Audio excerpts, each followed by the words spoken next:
Bermuda triangle. Devils triangle എന്നറിയപ്പെടുന്ന Bermuda triangle വടക്കൻ Atlantic സമുദ്രത്തിന്റെ പടിഞ്ഞാറൻ ഭാഗത്തുള്ള ഒരു അയഞ്ഞ നിർവചിക്കപ്പെട്ട പ്രദേശത്തെ കേന്ദ്രീകരിച്ചുള്ള ഒരു നഗര ഇതിഹാസമാണ്. അവിടെ നിരവധി വിമാനങ്ങളും കപ്പലുകളും ദുരൂഹ സാഹചര്യത്തിൽ അപ്രത്യക്ഷമായതായി പറയപ്പെടുന്നു. അപ്രത്യക്ഷമാകാൻ സാധ്യതയുള്ള പ്രദേശമെന്ന ആശയം 20-ാം നൂറ്റാണ്ടിന്റെ മധ്യത്തിൽ ഉയർന്നുവന്നു.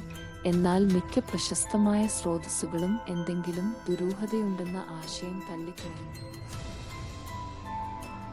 1880 ജനുവരി 31 ബെർമുഡയിലെ റോയൽ നേവൽ ഡോക്യാർഡിൽ നിന്ന് ഇംഗ്ലണ്ടിലെ ഫാൽമൗത്തിലേക്ക് യാത്ര തിരിച്ച ശേഷം HMS അറ്റ്ലാന്റ, യഥാർത്ഥത്തിൽ HMS ജൂനോ എന്ന് പേരിട്ടിരിക്കുന്ന കപ്പൽ പരിശീലന കപ്പൽ, അവളുടെ മുഴുവൻ ജോലിക്കാരുമായി അപ്രത്യക്ഷമായി.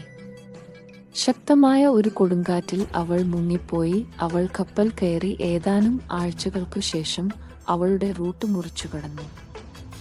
അവളുടെ ജോലിക്കാർ പ്രാഥമികമായി അനുഭവപരിചയമില്ലാത്ത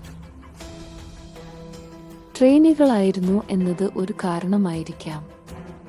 അവളുടെ വിധിയുടെ തെളിവുകൾക്കായുള്ള തിരച്ചിൽ അക്കാലത്ത് ലോകമെമ്പാടും ശ്രദ്ധ ആകർഷിച്ചു.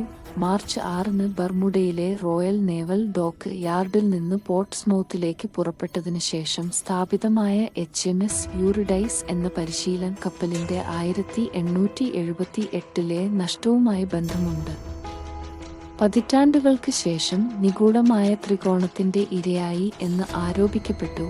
1997 ഡേവിഡ് ഫ്രാൻസിസ് റെയിൻ എന്ന എഴുത്തുകാരന്റെ ഗവേഷണം ഈ ആരോപണം ശക്തമായി നിഷേധിച്ചു.